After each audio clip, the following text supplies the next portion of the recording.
Hello friends, आपका स्वागत है मेरे YouTube channel NF auto success पर। हम लोग प्राचीन भारत के इतिहास में आज पल्लव वंश के राजाओं के बारे में जानेंगे और मिसलेनियस क्वेश्चंस करेंगे प्रश्न संख्या 59 से 80 तक व्याख्या के साथ। पल्लव वंश के जो राजा हुए हैं पहले उनके बारे में जान लेते हैं, फिर प्रश्नों को हल करते हैं। पल्लव वंश की स्थापना सिंह विष्णु ने 575 ईस्वी में किया था। इन्होंने जो है अपनी राजधानी कांची को बनाया था। कांची के पल्लव वंश की जानकारी हरिशेन की प्रयाग प्रशस्ति और वेनसांग के यात्रा विवरण से मिलती है। संभवतः पल्लव स्वतंत्र राज्य स्थापित करने से पूर्व सातवाहनों के सामंत थे। इनके प्रारंभिक अभिलेख प्राकृतिक भाषा में एवं बाद के जो अभिलेख मिले हैं वो संस्कृत में मिले हैं। काशी प्रसाद जायसवाल के अनुसार पल्लव ब्राह्मण थे, क्योंकि पल्लव जो है स्वयं को द्रोणाचार्य एवं अश्वत्थामा का वंशज मानते थे। पल्लव वंश का प्रमुख राजा सिंह विष्णु था, जिसने 575 ईस्वी से 600 ईस्वी तक शासन किया। इसकी सीमा कावेरी नदी तक विस्तृत थी। इसने मामल्लपुरम में आदि वराह गुहा मंदिर का निर्माण करवाया था। किरारदार जूनियम के लेखक भारवी, जो संस्कृत के महाकवि थे, सिंह विष्णु के दरबार से संबंधित थे। महेंद्र वर्मन प्रथम, जिसने 600 से 630 ईस्वी तक शासन किया था, यह पल्लव वंश का महान शासक था। इसने मत विलास प्रहसन नामक हास्य ग्रंथ की रचना की थी। इस हास्य ग्रंथ में कपालिकों और भिक्षुओं पर व्यंग कसा गया है। इसने शैव संत अपार के प्रभाव से जो है जैन धर्म को त्याग कर शैव धर्म ग्रहण कर लिया, और इसी के समय जो है पल्लव चालुक्य संघर्ष जो है प्रारंभ हो गया था। नरसिंह वर्मन प्रथम 630 से 668 ईस्वी तक शासन किया। इसने उपाधि धारण की थी महामल की, मामल की और वातापी कोंडा की। इसने वातापी जीतने के उपलक्ष्य में जो है वातापी कोंडा की उपाधि धारण की थी। नरसिंह वर्मन प्रथम के शासनकाल में 641 ईस्वी में चीनी यात्री वेनसांग कांची आया। उसने कांची के राजा की प्रशंसा की और उसने पल्लव प्रदेश को रत्नों का राज्य बताया। नरसिंह वर्मन प्रथम ने ही महाबलीपुरम नगर की स्थापना की थी और उस नगर में कई मंदिर बनवाए, जिसमें धर्मराज मंदिर जो है सर्वाधिक प्रसिद्ध है। इसने द्रविड़ शैली के जिस रूप का आरंभ किया उसे उसके नाम पर मामल्ल शैली कहा जाता है। महाबलीपुरम के सप्तरथ मंदिर का निर्माण नरसिंह वर्मन प्रथम द्वारा कराया गया था। रथ मंदिरों में धर्मराज रथ, अर्जुन रथ, भीम रथ, नकुल रथ, सहदेव रथ, द्रौपदी रथ प्रमुख हैं थे। सबसे बड़ा धर्मराज रथ तथा सबसे छोटा द्रौपदी रथ है। इसे सप्त पैगोडा भी कहा जाता है। नरसिंह वर्मन प्रथम ने संपूर्ण श्रीलंका को विजित कर लिया था। नरसिंह वर्मन द्वितीय, जिसने 695 से 720 ईस्वी तक शासन किया था, नरसिंह वर्मन द्वितीय का काल शांति का काल था, इसलिए इसके समय में स्थापत्य कला का भरपूर विकास हुआ। कांची का कैलाश मंदिर, ऐरावतेश्वर का विशाल मंदिर इसी के द्वारा बनवाए गए। कांची के कैलाश मंदिर का निर्माण नरसिंह द्वितीय के समय प्रारंभ हुआ। उसके उत्तराधिकारी महेंद्र वर्मन द्वितीय के समय इसकी रचना पूर्ण हुई थी। नरसिंह वर्मन द्वितीय ने एक दूत मंडल चीन भेजा था। इसने कांची में एक संस्कृत विश्वविद्यालय की स्थापना की थी। नंदी वर्मन द्वितीय, जिसने 730 से 795 ईस्वी तक शासन किया था, ये जो है वैष्णव मतानुयायी था। इसने कला और साहित्य को पर्याप्त प्रोत्साहन दिया। इसने कांची के मुक्तेश्वर मंदिर और बैकुंठ पेरुमल मंदिर का निर्माण करवाया। पल्लव वंश का अंतिम महत्वपूर्ण शासक अपराजित था। अगले वीडियो में हम लोग प्राचीन साहित्य एवं साहित्यकार पढ़ेंगे। ये भी टॉपिक बहुत इंपॉर्टेंट है, जो परीक्षा में पूछा ही जाता है। चलिए अब हम लोग प्रश्नों को हल करते हैं। प्रश्न नंबर 59, दक्षिणी भारत का प्रसिद्ध तक्कोलम का युद्ध हुआ था। ऑप्शन नंबर ए चोल एवं उत्तर चालुक्यों के मध्य, ऑप्शन नंबर बी चोल एवं राष्ट्रकूटों के मध्य, ऑप्शन नंबर सी चोल एवं होयसल के मध्य, ऑप्शन नंबर डी चोल एवं पांड्यों के मध्य। इसका सही उत्तर होगा ऑप्शन नंबर बी चोल एवं राष्ट्रकूटों के मध्य। दक्षिण भारत का प्रसिद्ध तक्कोलम का युद्ध चोल एवं राष्ट्रकूटों के मध्य हुआ था। जिसकी व्याख्या देखते हैं। चोल शासक प्रांतक प्रथम के अंतिम दिनों में राष्ट्रकूट शासक कृष्ण तृतीय ने पश्चिमी गंगोबुत्तु द्वितीय की सहायता से तक्कोलम के युद्ध में चोलों को परास्त किया और तंजौर पर अधिकार कर लिया। कृष्ण तृतीय ने इस उपलक्ष्य में तंजय्यु कोंड की उपाधि धारण की थी। प्रश्न नंबर 60, चोल साम्राज्य को अंततः किसने समाप्त किया? Option number A Mahmud Ghaznavi ने, option number B Bakhtiyar Khilji ने, option number C Muhammad Ghori ने, option number D Malik Kafur ने। चोल वंश वाले वीडियो में मैंने बताया था कि अंतिम चोल राजा राजेंद्र तृतीय को सुंदर पांडे ने बंदी बना लिया था। तो ऑप्शन में सुंदर पांडे तो है नहीं, क्योंकि उसके बाद जो है चोल राजा पांडे और होयसलों के अधीन ही शासन करते रहे। तो चलिए इसको व्याख्या से समझते हैं। व्याख्या देखते हैं। 1250 ईस्वी के आसपास होयसल और पांड्य राज्य ने चोल राजा राजेंद्र तृतीय को परास्त कर दिया था। चोल राजा पांड्यों की अधीनता में लगभग 1279 तक शासन करते रहे। उसके पश्चात चोल राज्य के स्वतंत्र अस्तित्व का कोई प्रमाण नहीं मिलता। मलिक कफूर ने लगभग 1310 ईस्वी में दक्षिण विजय की थी, जिसमें उसने यादव, काकतीय, होयसल, पांड्य आदि राजाओं को जीता था। फिर भी प्रश्नानुसार इसका निकटतम उत्तर विकल्प डी हो सकता है। प्रश्न नंबर 61, संगम युग में उरैयूर किस लिए विख्यात था? ऑप्शन नंबर ए मसालों के व्यापार का महत्वपूर्ण केंद्र, ऑप्शन नंबर बी कपास के व्यापार का महत्वपूर्ण केंद्र, ऑप्शन नंबर सी विदेशी व्यापार का महत्वपूर्ण व्यापारिक केंद्र, ऑप्शन नंबर डी आंतरिक व्यापार का महत्वपूर्ण केंद्र। इसका सही उत्तर होगा ऑप्शन नंबर बी कपास के व्यापार का महत्वपूर्ण केंद्र। संगम युग में उरैयूर कपास के व्यापार का महत्वपूर्ण केंद्र था। इसकी व्याख्या देखते हैं। तमिलनाडु के तिरुचिरापल्ली में कावेरी नदी के तट पर अवस्थित उरैयूर संगमकालीन महत्वपूर्ण नगर था। संगम युग में उरैयूर सूती वस्त्रों का बहुत बड़ा केंद्र था। इसका विवरण पेरिप्लस ऑफ द एरिथ्रियन सी में मिलता है। प्रश्न नंबर 62, पांड्य राज्य की जीवन रेखा कौन सी नदी थी? Option number A Godavari, option number B Krishna, option number C Tungabhadra, option number D Vengi. इसका सही उत्तर होगा option number D Vengi. Pandya राज्य की जीवन रेखा वेंगी नदी थी। जिसकी व्याख्या देखते हैं। पांड्य राज्य की जीवन रेखा वेंगी नदी थी। पांड्य राज्य कावेरी के दक्षिण में स्थित था। इसमें आधुनिक मदुरा तथा तिन्नेवेली के जिले और त्रावणकोर का कुछ भाग शामिल था। इसकी राजधानी मदुरा थी। वेंगी नदी वाला प्रदेश अपनी उर्वरता के लिए अत्यधिक प्रसिद्ध था। प्रश्न नंबर 63, निम्नलिखित में से कौन से संगम पत्तन पश्चिमी तट पर स्थित थे? नीचे दिए गए कूट से सही उत्तर चुनिए। 1 कोरके, 2 पुहार, 3 तोंडी, 4 मुशिरी। कूट है ऑप्शन नंबर ए केवल 1 एवं 2, ऑप्शन नंबर बी केवल 2 एवं 3, ऑप्शन नंबर सी केवल 3 एवं 4, ऑप्शन नंबर डी केवल 4 एवं 1। संगम पत्तन पश्चिमी तट पर स्थित थे तोंडी, मुशिरी, नौरा, नेल्सिंडा। ठीक है, तो उत्तर हो जाएगा ऑप्शन नंबर सी केवल 3 एवं 4। जिसकी व्याख्या देखते हैं। एक अज्ञात ग्रीक नाविक द्वारा रचित प्रसिद्ध पुस्तक पेरिप्लस ऑफ द एरिथ्रियन सी में प्राचीन काल के विभिन्न बंदरगाहों की सूची मिलती है। इसमें नौरा, तोंडी, मुशिरी और नेलिसंडा पश्चिमी तट के प्रमुख बंदरगाह थे।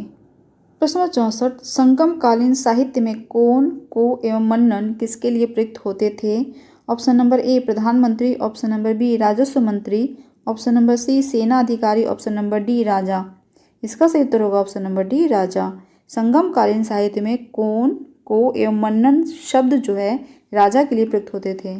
इसकी व्याख्या देखते हैं। संगमकालीन साहित्य में कोन, को एवं मन्नन शब्द राजा के लिए प्रयुक्त होते थे। प्रश्न नंबर 65, तृतीय संगम हुआ था। ऑप्शन नंबर ए अरिकामेडु में, ऑप्शन नंबर बी इरनाकुलम में, ऑप्शन नंबर सी मदुरई में, ऑप्शन नंबर डी तुकोरिन में। इसका सही उत्तर होगा ऑप्शन नंबर सी मदुरई में। तृतीय संगम हुआ था मदुरई में। जिसकी व्याख्या देखते हैं। संगम का तात्पर्य कवियों की गोष्ठी से है। इन गोष्ठियों संगमों में कवियों द्वारा रचा गया साहित्य संगम साहित्य कहलाता है। संगम युग में दक्षिण भारत में पांड्य राजाओं के संरक्षण में 3 संगम आयोजित किए गए थे। प्रथम संगम मदुरई में हुआ था और इसकी अध्यक्षता अगस्त्य ऋषि ने की थी। द्वितीय संगम कपाटपुरम अलैवाई में हुआ था और इसकी अध्यक्षता अगस्त्य ऋषि बाद में तुलक्कापियर ने किया था। तृतीय संगम मदुरई में हुआ था और उसकी अध्यक्षता नक्कीरर ने की थी। प्रश्न नंबर 66, किस ऋषि के बारे में कहा जाता है कि उन्होंने दक्षिण भारत का आर्यकरण किया, उन्हें आर्य बनाया? Option number A Vishwamitra, option number B Agastya, option number C Vashishtha, option number D Sambhar. इसका सही उत्तर होगा option number B Agastya. Agastya ऋषि के बारे में कहा जाता है कि उन्होंने दक्षिण भारत का आर्यकरण किया, उन्हें आर्य बनाया। जिसकी व्याख्या देखते हैं। दक्षिण भारत के आर्यकरण का श्रेय महर्षि अगस्त्य को दिया जाता है। इन्होंने दक्षिण की यात्रा की और बाद में वहीं बस गए थे। इन्हें तमिल साहित्य के जनक के रूप में जाना जाता है। प्रश्न नंबर 67, सूची 1 और सूची 2 को सुमेलित कीजिए और नीचे दिए गए कूट से सही उत्तर चुनिए। सूची 1, सूची 2। ए चालुक्य, उसके सामने दिया है मदुरई। बी पल्लव, उसके सामने दिया है कन्नौज। सी हर्ष, उसके सामने दिया है बादामी। डी पांड्य, उसके सामने दिया है कांचीपुरम। चलिए इसका मिलान करते हैं। चालुक्य को बादामी से मिला देते हैं, पल्लव को कांचीपुरम से, हर्ष को कन्नौज से और पांड्य को मदुरई से। तो क्या सही ऑप्शन बनेगा? ए का 3, बी का 4, सी का 2, डी का 1। 3, 4, 2, 1। चलिए देखते हैं ऑप्शन। ऑप्शन नंबर ए देखिए, 3, 4, 2, 1। यही जो है हमारा सही उत्तर हो जाएगा ऑप्शन नंबर ए, 3, 4, 2, 1। जिसकी व्याख्या देखते हैं। चालुक्यों की राजधानी बादामी थी। पुलकेशिन द्वितीय बादामी के चालुक्यों का सबसे प्रतापी राजा था। रवि कीर्ति द्वारा रचित ऐहोल प्रशस्ति से पुलकेशिन द्वितीय का विस्तृत इतिहास ज्ञात होता है। पल्लव की राजधानी कांचीपुरम थी। हर्ष ने अपनी बहन राजश्री के साथ संयुक्त रूप से कन्नौज पर शासन किया था। पांड्यों की राजधानी मदुरई थी। प्रश्न नंबर 68, भारत के इतिहास में निम्नलिखित घटनाओं पर विचार कीजिए। कथन 1 है राजा भोज के अधीन प्रतिहारों का उदय। कथन 2 है महेंद्र वर्मन प्रथम के अधीन पल्लव सत्ता की स्थापना। कथन 3 है परांतक प्रथम द्वारा चोल सत्ता की स्थापना। कथन 4 है गोपाल द्वारा पाल राजवंश की स्थापना। उपरोक्त घटनाओं का प्राचीन काल से आरंभ कर सही कालानुक्रम क्या है? Option number A 2, 1, 4, 3। Option number B 3, 1, 4, 2। Option number C 2, 4, 1, 3। Option number D 3, 4, 1, 2। राजा भोज का समय था 836 से 885। ठीक है। महेंद्र वर्मन प्रथम का समय था 600 से 630। परांतक प्रथम का समय था 907 से 953। गोपाल का समय था 750 से 770। इसमें जो है सही काल के हिसाब से इसको अरेंज करना है। तो सबसे पहले जो हो जाएगा महेंद्र वर्मन हो जाएंगे, क्योंकि महेंद्र वर्मन का जो समय 600 से 630 ईस्वी है।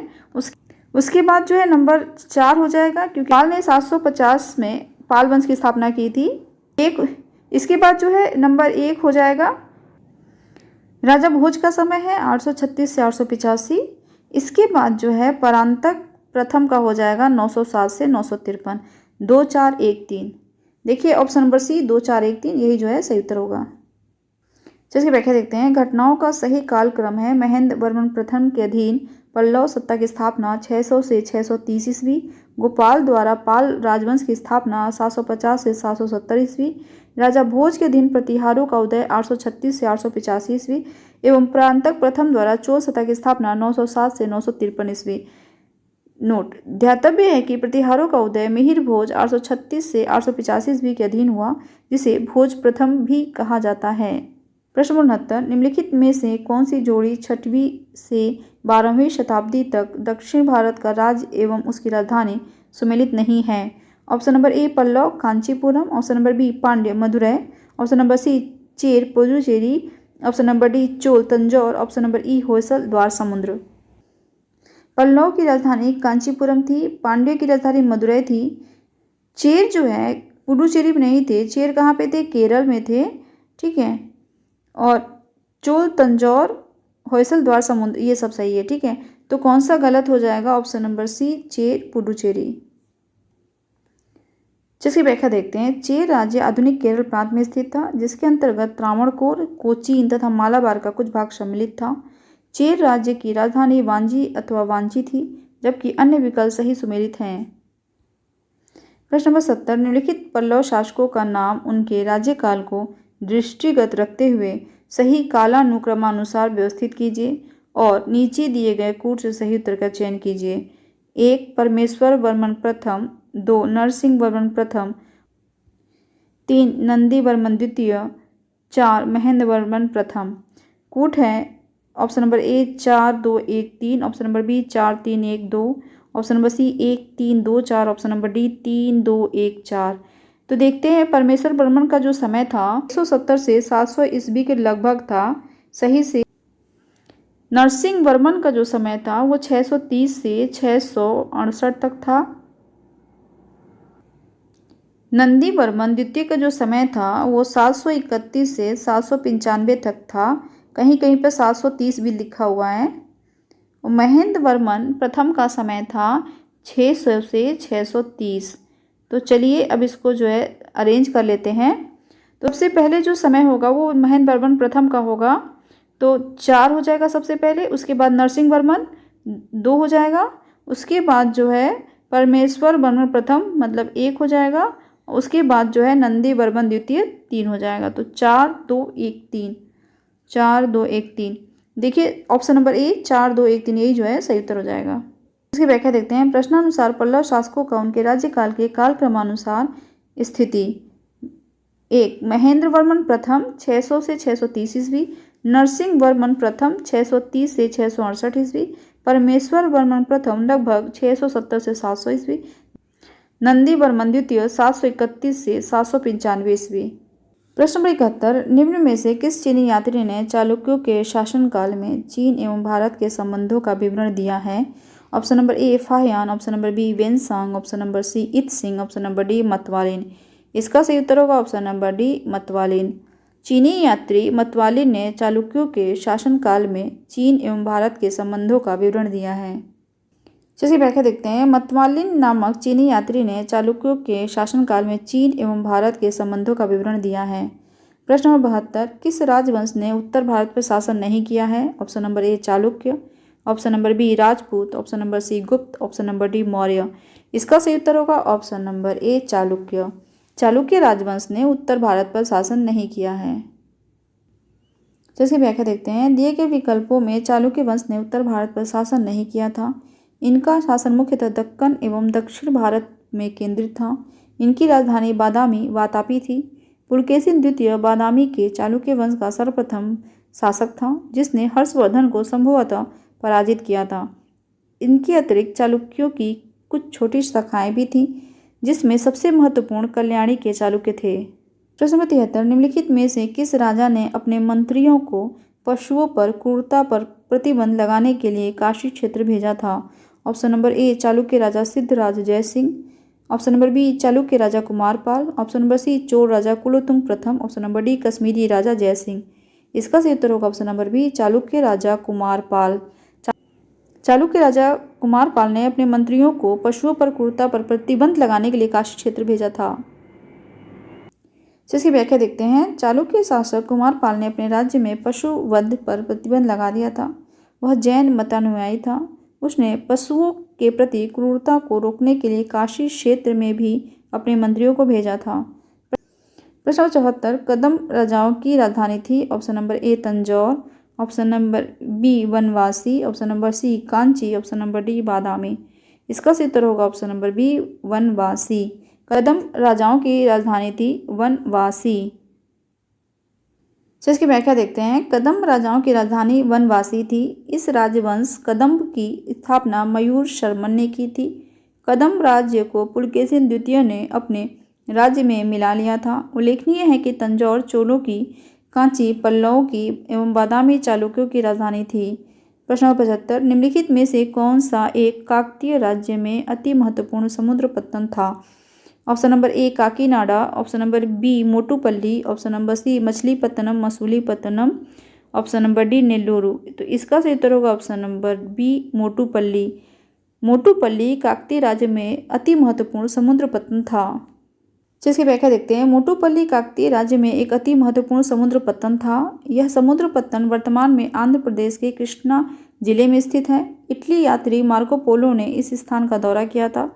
मार्को पोलो ने काकतीय राजाओं के शासनकाल के दौरान के आंध्र प्रदेश की समृद्धि और शक्ति के बारे में उल्लेख किया है। 13वीं शताब्दी के मध्य के गणपति राजाओं द्वारा जारी मोटुपल्लू शिलालेख से यह ज्ञात होता है कि इस पत्तन से कपूर, गुलाब जल, हाथी दांत, मोती, मूंगा, रेशम, काली मिर्च आदि वस्तुओं का आयात निर्यात किया जाता था। प्रश्न 76, दक्षिण भारत के किस वंश के राजा ने रोम राज्य में एक दूत 26 ईसा पूर्व में भेजा था?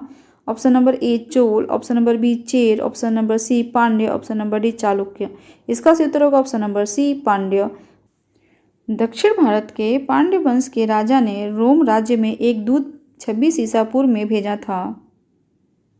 इसकी व्याख्या देखते हैं। दक्षिण भारत के पांड्य वंश के राजा ने रोम राज्य में एक दूत 26 ईसा पूर्व में भेजा था। पांड्य वंश के शासकों ने भारत के दक्षिणी हिस्से पर शासन किया। इनकी राजधानी मदुरई थी।